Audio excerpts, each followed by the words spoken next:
This is the news. News headlines. With parental permission, the vasectomy of a 16-year-old retarded schoolboy went ahead in Christchurch today, despite vocal opposition. Good evening.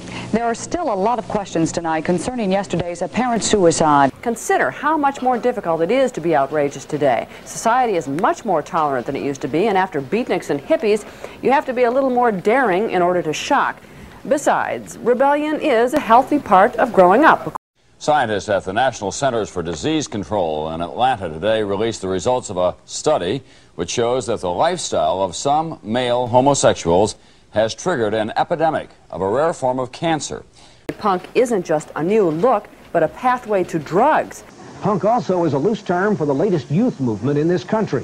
From Washington, a new report says people may be infected with the AIDS virus for up to 14 months without it being detected. That's much longer than previously thought.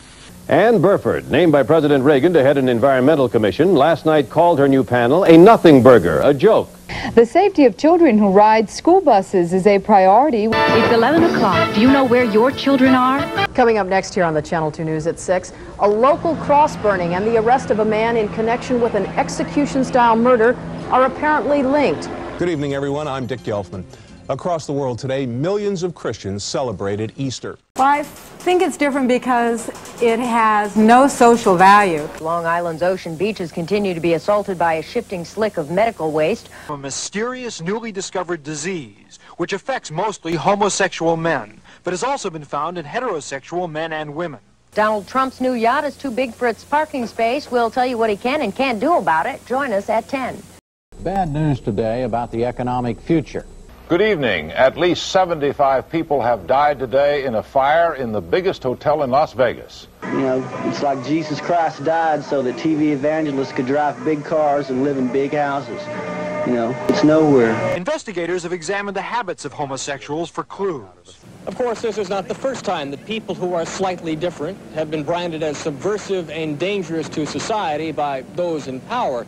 Then a debate over alcohol ads on television and their effect on young people.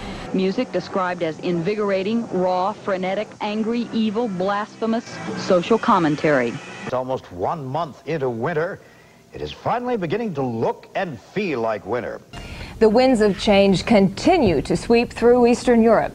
Good evening. A 17-month-old baby is alive tonight. President Reagan has called an emergency cabinet meeting for tomorrow morning to begin shutting down the federal government. A governor's task force has determined that punk rockers are society's new subversives and must be treated as such. We are appalled and outraged. There were conflicting reports today about the outcome of a major battle in Afghanistan.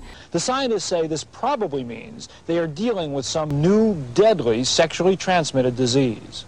Coming up on News 4, a satellite in space is blasted to bits. This concludes our program schedule for the day. Portions of the preceding day were pre-recorded.